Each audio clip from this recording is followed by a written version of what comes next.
quiero dedicar mi exposición a la caracterización del sionismo, su relación con el judaísmo y su lugar en el sistema imperialista.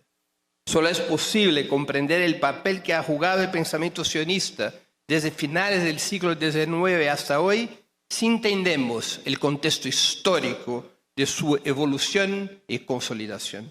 En definitiva, podemos interpretar la doctrina consolidada por el periodista austrohúngaro Theodor Herzl como una respuesta a tres factores. El primer de ellos fue lo que convencionalmente se llamó antisemitismo, concepto aplicado a la persecución de judíos a partir de 1873, cuando el periodista alemán Friedrich Wilhelm Adolf Marr utilizó por primera vez esa expresión con el objetivo de sustituir el popular término Judenhass, odio a los judíos.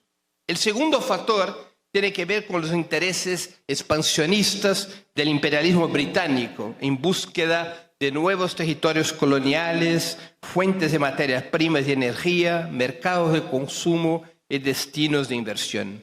A finales del siglo XIX, esos intereses que se oponían a lo de otras potencias dominaron la geopolítica y presagiaban la guerra mundial que estaba por venir, enfrentando las naciones capitalistas más avanzadas del Reino Unido y Francia, aliadas con la Rusia zarista y apoyadas por Estados Unidos, contra los países del capitalismo tardío, los imperios prusiano y austrohúngaro, apoyados por el Imperio Otomano.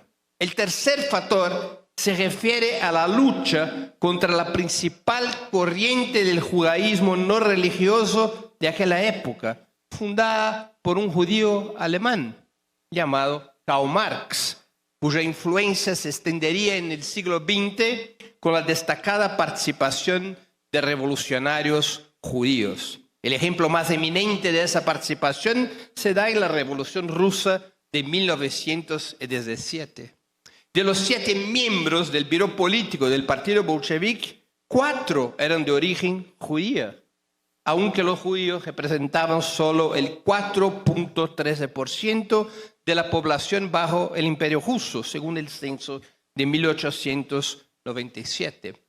Trotsky se llamaba Lev Davidovich Bronstein. Kamenev, Lev Borisovich Rosenfeld. Zinoviev era Ovsei Gershon Aronovich. Y Sokolnikov, Girsch Yankelevich, brillante. Solo Lenin, Stalin y Bubnov no eran judíos. Analicemos los 3 factores con más detalle. En cuanto al antisemitismo, no hay duda de la existencia en aquel momento de una cuestión judía, especialmente en el suelo europeo, marcada por una larga y traumática ola de persecución que comenzó en los primeros siglos de la era cristiana. Los judíos habían desempeñado una función esencial en la economía agrícola de la antigüedad y la Edad Media, tras ser empujados por la diáspora por el Imperio Romano a partir del año 70. Establecidos principalmente en Europa, acabaron dominando el comercio como había ocurrido con otros pueblos nómades, al intermediar el suministro de bienes para las grandes propiedades rurales de sus señores, para los gobiernos y los ejércitos, para los burgos y las aldeas. Los judíos obtuvieron importantes ingresos comerciales. Si bien existía una diferenciación social dentro del judaísmo, es abundante la evidencia histórica de la importancia de ese grupo étnico, cultural y religioso en las transacciones comerciales durante los primeros 15 siglos de la era cristiana. Estos ingresos comerciales permitieron a los judíos más ricos generar un superávit financiero y convertirlos, además de comerciantes, en proveedores de crédito con interés, presagiando lo que se convertiría en el sistema bancario. Esa es la base al odio contra los judíos. Es muy fácil darnos cuenta. ¿Quién acá les gustan los banqueros? Tampoco nos gustan mucho los comerciantes. Y esa es la base material del antisemitismo según la opinión fundamentalmente de Karl Marx. En lugar de disolverse e integrarse en la sociedad a las que inmigraron, los judíos intentaron mantener una cierta unidad comunitaria en un entorno de guerras y conflictos como el que marcó la transición de la esclavitud al feudalismo en la antigüedad. Las estructuras religiosas con sus rabinos y sinagogas fueron elementos vitales para preservar tanto la identidad judía como la comunión entre los diversos estratos socioeconómicos del judaísmo. La acumulación de riqueza también proporcionaría a los judíos un nivel de acceso a la educación y la cultura mucho más alto que el promedio europeo, además de liberar a ese grupo étnico del trabajo agrícola agotador y brutal dominante en las economías precapitalistas. Al ofrecer a las principales clases de la esclavitud y feudalismo servicios fundamentales, a saber, el comercio y el crédito, los judíos atrajeron hacia sí el resentimiento de fracciones sociales que entregaban parte de sus ingresos a un grupo étnico que parecía apropiarse de la riqueza sin sudor ni sacrificio, además de constituirse como un colectivo exógeno al universo agrario cristiano dominante en Europa, particularmente después del año 380, cuando Teodosio promulgó el Edicto de Tesalónica y estableció el cristianismo como religión oficial de la Roma imperial. Despreciados, pero necesarios, los judíos tenían suficiente fuerza material y relevancia cultural para garantizar su protección entre reyes, aristócratas, jueces y personal militar, además de pagar por su propia seguridad. Fue solo con el desarrollo económico que conduciría el capitalismo que esa situación cambió, haciendo cada vez más presente y agresivo el odio a los judíos, además de transformar la condición social judía. A medida que emerge una clase burguesa capitalista directamente vinculada a las sociedades locales y sus instituciones, de las cuales los judíos permanecieron y fueron mantenidos alejados, las funciones de comercio y crédito comenzaron a ser asumidas por esta nueva capa forjada por la decomposición de la vieja economía agraria. En esas circunstancias, los judíos se vuelven prescindibles y pierden su antiguo poder comercial y financiero. Esa relativa decadencia material conduciría también a un debilitamiento frente a las nuevas élites que estaban ocupando el antiguo espacio económico-social del judaísmo. Fue en esas condiciones que en Europa occidental, a partir del siglo XIV, la persecución a los judíos alcanzó un nivel cada vez más violento. Eran el cuerpo extraño de una sociedad agrícola que se estaba mercantilizando e industrializando, en la que nuevas clases emergentes estaban cambiando la arquitectura social. Las viejas élites gobernantes, feudales y aristocráticas, por su vez, veían a los judíos como un grupo poco confiable, potencialmente asociado con la burguesía y un acreedor exageradamente poderoso de las monarquías en quiebre. La flamante burguesía, del otro lado, vio en el judaísmo un competidor al que debía esterilizar por las buenas o por las malas. Debilitados y perseguidos, los judíos son expulsados o huyen de muchos países. Una parte se trasladó a Europa del Este, donde la economía feudal solo se derrumbaría a partir del siglo XIX. Otra parte, que anteriormente vivía en la península ibérica, se dirigiría al norte de África y a los territorios árabes del Imperio Otomano. Los judíos fueron expulsados de España en 1492 y de Portugal en 1496. Muchos judíos también emigrarían a América, como el argentino Elbaum. Y muchos otros se convirtieron al cristianismo en un periodo histórico en el que esta religión, tanto en su vertiente católica como protestante, sería el principal agente de odio hacia los judíos. El cristianismo, jamás el islamismo.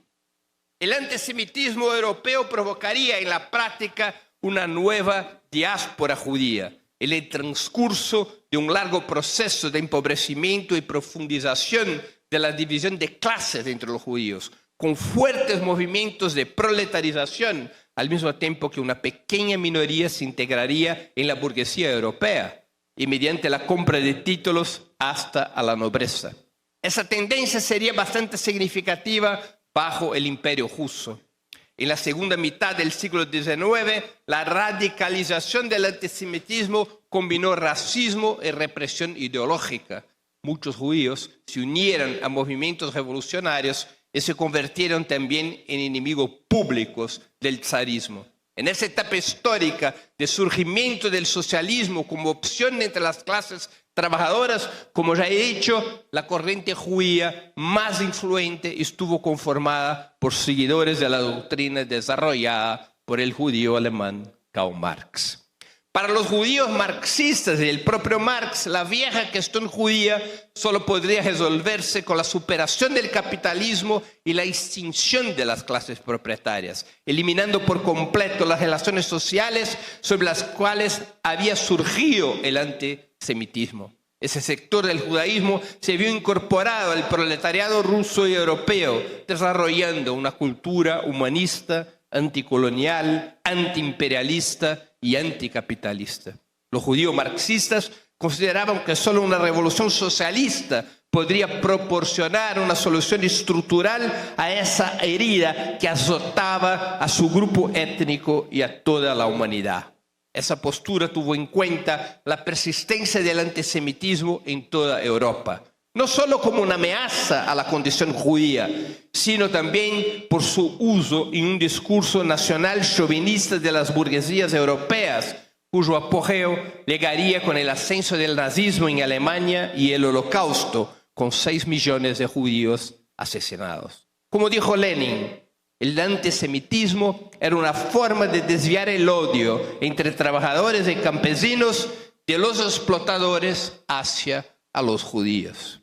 El sionismo ha avanzado en dirección opuesta al marxismo desde su organización formal en 1897. Financiado por la minoría burguesa judía, propuso la reunificación de los judíos en un estado de supremacía étnica que se construiría en Palestina, entonces bajo el dominio otomano, a pesar de que allí había una ínfima minoría judía, menos del 8%, y una población mayoritariamente árabe musulmana que superaba los 85%. El plan encabezado por Herzl nada tenía que ver con los movimientos independentistas y de liberación nacional del siglo XIX y XX, aunque los sionistas siempre han tratado de disfrazarlo con esa fantasía, explicando su doctrina como la expresión del derecho judío a la autodeterminación. Había una diferencia principal. Cuando surgió el sionismo, los judíos habían dejado de ser una nacionalidad hacía más de 1800 años, cuando fueron desterritorializados por el Imperio Romano. Sin territorio, las nacionalidades se disipan con el tiempo, fusionándose con las poblaciones que les dan refugio, aun cuando mantienen una determinada identidad étnica, cultural y religiosa. A nadie se le ocurre pedir la autodeterminación de los negros brasileños, por ejemplo, ya sea dentro de las fronteras brasileñas o mediante un retorno fantasioso a la África ancestral. Después de todo, los negros brasileños, cuyos antepasados fueran desterritorializados, los negros brasileños perdieron su propia identidad nacional hace siglos, aunque son claramente un grupo étnico-racial cuyos derechos están o deberían estar incluidos en el Estado Nacional brasileño. El Estado judío, por tanto, nunca fue una invención nacional, sino étnico-religiosa, basada en supremacía racial. Una forma de racismo, tal como lo definió de 1975 a 1991 las Naciones Unidas a través de la resolución 1379. La elección de construir ese Estado supremacista en Palestina, por otra parte, añadió una característica colonial al sionismo desde el principio. La ocupación de ese territorio de mayoría árabe palestina presuponía limpieza étnica, segregación y, en última instancia, métodos genocidas. El Estado sionista, vale recordar, no buscó incorporar a los pueblos autóctones, a los palestinos, como mano de obra barata, a diferencia de otros regímenes coloniales, sino expulsarlos para ocupar el territorio donde se asentarían los colonos judíos. El sionismo, sin embargo, no avanzó solo. Estaba alineado con los intereses del propio colonialismo europeo, especialmente los del Reino Unido, la mayor potencia imperialista hasta la Segunda Guerra Mundial. El sionismo, una respuesta racista a la cuestión judía, también debe abordarse como un instrumento de expansión imperialista desde finales del siglo XIX. Como tercer factor, además de ser un aliado de los planes imperialistas, repito, el sionismo también sirvió a las burguesías europeas y americanas, cumpliéndose la propia predicción de Herzl como antídoto contra el desplazamiento de los judíos a la lucha revolucionaria. Ofrecía una alternativa nacional chauvinista que se oponía al marxismo y buscaba neutralizar el enorme apoyo judío a la causa de la revolución socialista. Pero volvamos al segundo factor, el de la alianza del sionismo con el imperialismo. El Imperio Otomano era un rival destacado de los estados capitalistas más antiguos y poderosos, el Reino Unido y Francia, especialmente por su dominio sobre Oriente Medio. Geográficamente vital para el acceso a Asia y África desde Europa Occidental, esa región fue una cuestión decisiva para la Europa imperialista, particularmente después que se descubrieron vastos depósitos de petróleo allí.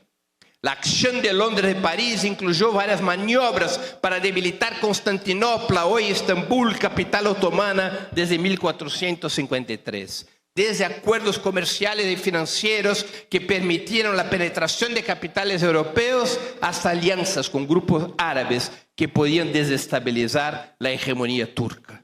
El fortalecimiento del sionismo fue otra de las cartas elegidas y su principal carta elegida para impulsar esa política, ya que permitía que un movimiento asociado al Reino Unido, aun que con contradicciones y tensiones, se convirtiera en una cuña en los codiciados territorios. Vale recordar, por ejemplo, que el principal financista del sionismo fue el barón inglés Lionel Messi, no es Lionel Messi, Jorge, Lionel Walter Rothschild, judío, uno de los hombres más ricos y poderosos del mundo, hombre del petróleo, el dueño del petróleo de Bakú, a quien iba dirigida la llamada Declaración Balfour de 1917, anunciando el compromiso del gobierno británico con la creación de un hogar nacional judío en Palestina, como era la demanda fundacional de los sionistas. El resultado de la Primera Guerra Mundial, librada entre 1914 y 1918, con la derrota de los imperios alemán, austrohúngaro y otomano, aceleraría la expansión sionista, al mismo tiempo que subordinaba los pueblos árabes a la división colonial establecida por el Acuerdo Sykes-Picot de 1916, traicionando la promesa de emancipación e independencia hecha a aquellos pueblos. Los estados victoriosos determinaron un mandato británico sobre Palestina, que a pesar de los conflictos intermitentes, impulsaría el poder creciente del sionismo. La burguesía británica calculó que un Estado judío en Oriente Medio sería un factor decisivo para su influencia regional después del desmantelamiento del Imperio Otomano. En los más de 20 años que separan la Declaración Balfour del estallido de la Segunda Guerra Mundial, el sionismo ganó terreno y arrinconó el pueblo palestino, con el siempre providencial apoyo del Imperio Británico, como ocurrió durante la Revolución Palestina de 1936 y 1939. Finalmente, con el triunfo sobre el nazismo y las revelaciones del genocidio contra los judíos, las ambiciones sionistas ganaron una legitimidad aparentemente incuestionable y fueron refrendadas por la partición de Palestina en 1947, que conduciría a la fundación del Estado de Israel el año siguiente. Fueron decisiones que contaron con el apoyo de todos los gobiernos antihitleristas, incluida la Unión Soviética y otros países del emergente campo socialista que colaboraron con el sionismo en la Primera Guerra Árabe-Israelí entre 1948 y 1949. Al final de ese conflicto, el Estado sionista había ampliado su control territorial sobre Palestina del 53 al 79%, logrando la colonización total en 1967 con la Guerra de los 6 Días. En unos pocos años, las apuestas soviéticas sobre una posible alianza con Israel se habían disuelto, condicionadas en parte esas apuestas por la animosidad con las monarquías árabes, que eran fuertemente anticomunistas. Pero el Reino Unido ya no sería en ese entonces, en el periodo de posguerra, la principal fuerza impulsora del sionismo, con los Estados Unidos fundando un sistema imperialista bajo su mando. A partir de la década de 50, el Estado de Israel se convirtió en una cabeza de puente vital de la Casa Blanca en Oriente Medio, financiada y armada con extrema generosidad. Esa tarefa adquiriría aún mayor relevancia después de 1979, cuando la revolución islámica en Irán derrocó a un régimen monárquico directamente comprometido con Estados Unidos. El hecho es que si internamente en Palestina el sionismo establecería un régimen colonial y de apartheid, externamente actuaría como perro guardián de los intereses norteamericanos, presionando militarmente gobiernos y movimientos que podrían oponerse a los designios de Washington. Ese escenario no cambiaría ni siquiera con el colapso de la Unión Soviética en 1991 y el fin de la Guerra Fría. Incluso sin participar directamente en las invasiones de Irak, Afganistán y Libia o en la guerra civil en Siria, Israel es un peón fundamental para amenazar a los gobiernos árabes o musulmanes, interviniendo en sus asuntos internos y sirviendo como reserva bélica en el caso de una eventual conflagración regional. Esta hipótesis está bien probada, por cierto. El gobierno de Netanyahu, mientras recurre a prácticas genocidas para poner fin a la operación de limpieza étnica lanzada en 1948 y consolidar su proyecto colonial, también lanza ataques militares contra Líbano, Siria y Irán. Incluso fuera del Oriente Medio, el sionismo opera junto a los peores agentes del sistema imperialista. La asociación del Estado de Israel con la extrema derecha, tanto en Europa cuanto en América, de norte a sur, no es nada nuevo para nadie. Con el tiempo, el Estado sionista empezó a destrozar sus fantasías, colaborando con los gobiernos más reaccionarios del planeta, como fue el caso de la estrecha alianza con Sudáfrica durante la era del apartheid.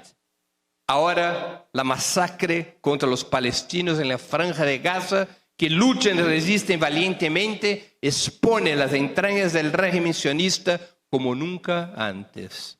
Su carácter colonial y racista, su violencia, su histórico irrespeto a las resoluciones de las Naciones Unidas y al derecho internacional, su atentado contra las mejores tradiciones y valores del judaísmo son cada vez más evidentes.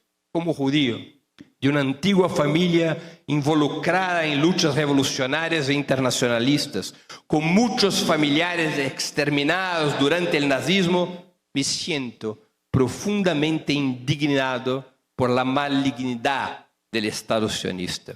No solo por el genocidio contra el pueblo palestino, sino también porque destruyó y renegó los valores humanistas y democráticos abrazados históricamente por la mayoría de los judíos. El sionismo, en su fase más podrida y violenta, cambió esos valores por el manual de quienes masacraron a los judíos en el gueto de Varsovia y los campos de concentración.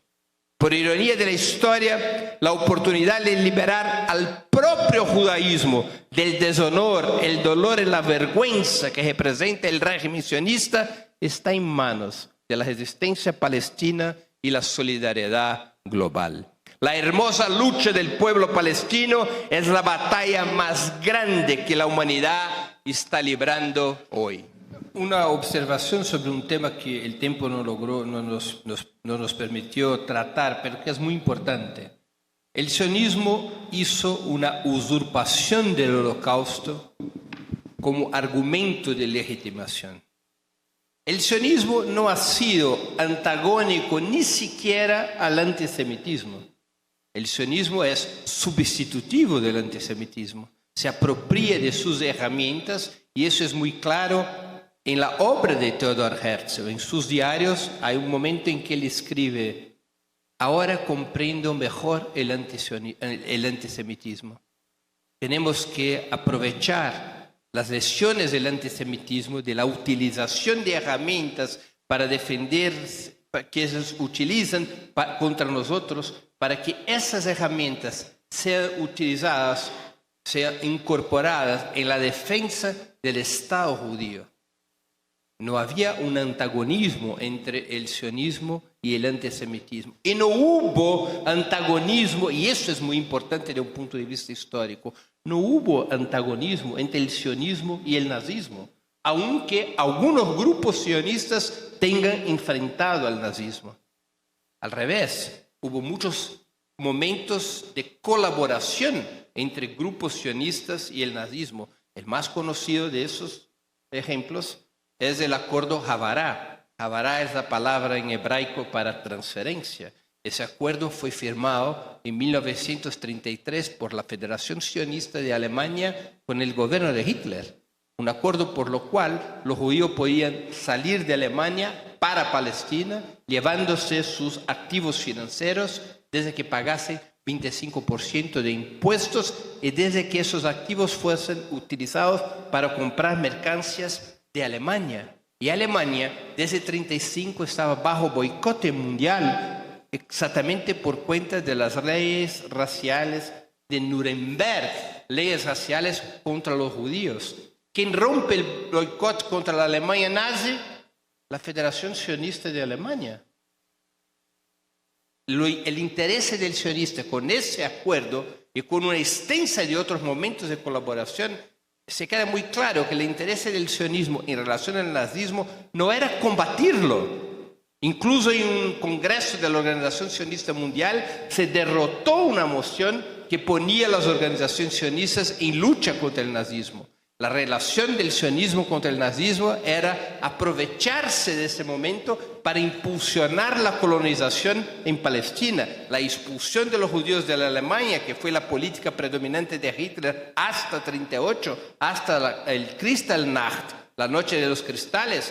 Esa política de expulsión de los judíos, no solamente en Alemania, pero en otros países de Europa bajo el antisemitismo, beneficiaba el proyecto colonizador sionista en Palestina. Eso es muy importante, tenemos claro esa usurpación del sionismo en relación al antisemitismo, al holocausto y la lucha contra el nazismo, del sacrificio de los judíos perante el nazismo. Que los pueblos del mundo se levanten con un solo grito y una sola voluntad. Palestina libre. Muchas gracias.